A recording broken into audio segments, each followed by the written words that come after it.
ஸ்ரீ அவந்தி திருத்தல மாஹாத்மியம் 54ஆம் அத்தியாயம். நீல கங்கையின் மகத்துவம். குறிப்பு: கங்கையில் நீராடியவர்களால் அவந்தியில் பதிக்கப்பட்ட பாவங்களால் நீல நிறமாக மாறியது. கடவுள் பிரம்மதேவரின் ஆலோசனையின்படி அவள் மகா காலவனத்திற்கு சென்று தூய்மையானாள். அவள் அங்கு ஒரு துறவி இல்லத்தை கட்டினாள். இப்போது நீலகங்கை தீர்த்தம் என்று அது அழைக்கப்படுகிறது. வியாசமா முனிவர் கூறினார்: பிரம்மத்தை அறிந்தவர்களில் மிகச் சிறந்தவரே, புனிதமான ஐயா, நீலகங்கை எப்போது சிப்ரா குண்டத்தில் வந்தாள் என்பதை நான் உங்களிடம் கேட்க விரும்புகிறேன். சனத்குமாரர் கூறினார்: வியாசமா முனிவரே, கேளுங்கள். இது அனைத்து தீர்த்தங்களுக்கும் நன்மை பயக்கும் ஒரு சிறந்த தீர்த்தம். நீலகங்கையில் புனித நீராடிய பின்னர் சங்கமேஸ்வரரை வணங்க வேண்டும். தீய சகவாசத்தால் ஏற்படும் குறைகள் அவருக்கு ஒருபோதும் ஏற்படாது, அதாவது அவரை பாதிக்காது. நீலகங்கையுடன் 3 உலகங்களையும் புனிதப்படுத்தும் திரிபதகா 3 பாதைகள் உலகங்கள் வழியாக பிரம்மலோகத்திற்கு சென்றார். நீல நிற ஆடையால் எழும் துக்கத்தால் அவள் வேதனைப்பட்டாள்.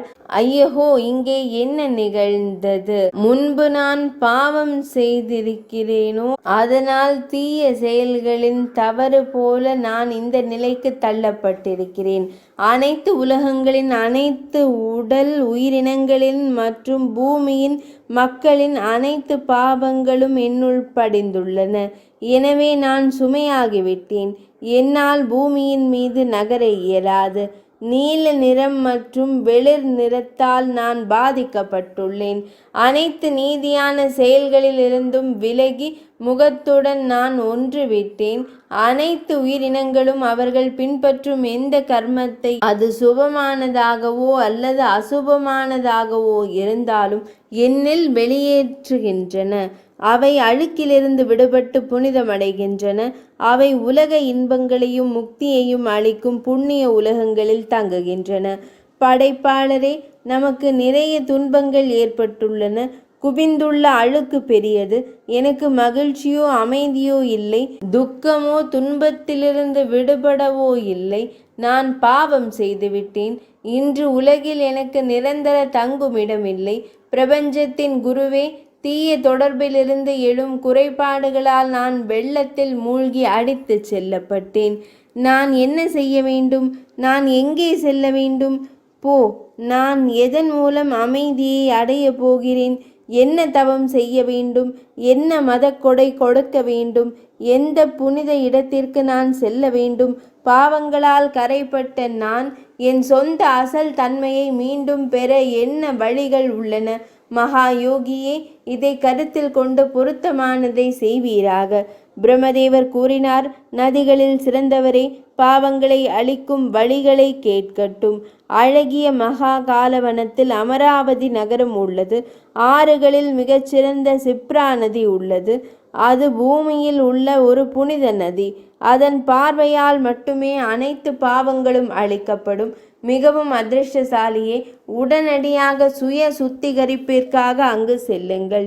இதை கேட்டதும் மிகச்சிறந்த நதியான கங்கை நதி அதை நன்கு புரிந்து கொண்டு அற்புதமான மகா காலவனத்தை அடைந்தது. புஷ்கர ஏரியில் தென்கிழக்கு மருதனின், அதாவது ஹனுமனின் மகன் ஒரு தெய்வம் உள்ளது. விந்திய மலையின் வடக்கு பகுதியில் அன்னை அஞ்சனையின் சிறந்த ஆசிரமம் உள்ளது. அவள் தன் மகன் தூய்மையாகவும் பிரம்மச்சாரியாகவும் இருக்க தவம் செய்தாள். அவளுடன் அனைத்து கற்புமிக்க பெண்களும் பிரம்மச்சாரியாக இருந்த அவர்களின் கணவர்களும் தவம் செய்தனர். பல தெய்வீக பெண்களும் இளம் யானைகளும் விளையாடி கொண்டிருந்தன. கல்ஹார மலர்கள் ஏரிகளில் பூத்து குலுங்கின. போதையில் இருந்த தேனீக்கள் முணுமுணுத்து சுற்றி திரிந்தன. பரஸ்பர பகைமை இல்லாத உயிரினங்கள் முழு காடுகளையும் நாடி சென்றன. பிராமண முனிவர்களின் குழுக்களும் அங்கு இருந்தனர். அந்த இடம் மனதிற்கு மகிழ்ச்சியை தருவதாகவும் புண்ணியமாகவும் புனிதமாகவும் பாவங்களை அளிக்கும் தன்மையுடனும் இருந்தது. அந்த இடத்திற்குள் நுழைந்தவுடன் நீல நிற சிறந்த நதி உடனடியாக வெண்மையான ஆடைகளை வண்ணம் அணிந்ததாக மாறியது. பாவங்களின் அனைத்து அசுப அழுக்குகளும் சுத்தம் செய்யப்பட்டன. ஏராளமான நீர் கொண்ட நதி தனது பாவங்களை நீக்கியது. பின்னர் அவள் வடிவம் இலையுதிர் காலத்தில் சந்திரனைப் போல இருந்தது. அவள் அங்கேயே ஒரு ஆசிரமத்தை கட்டினாள். அது மனதிற்கு மகிழ்ச்சியை மிகவும் தருகிறது.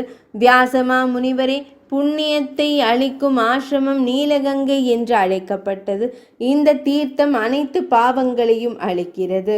இந்த தீர்த்தத்தில் நீராடிய பின்னர் ஒருவர் அனுமனை வணங்க வேண்டும்.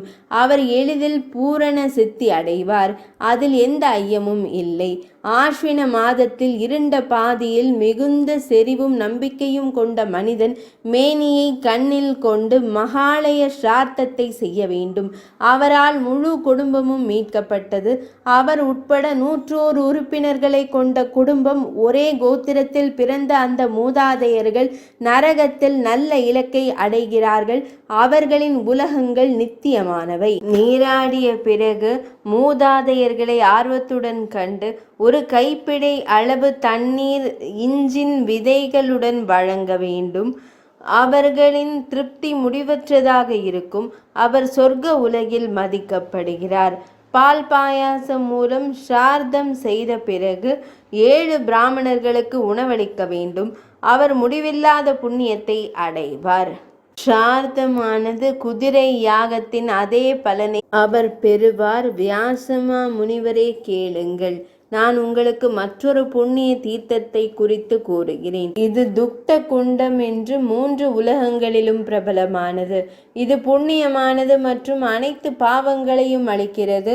இது அனைத்து ஆசைகளையும் வரங்களாக வழங்குகிறது.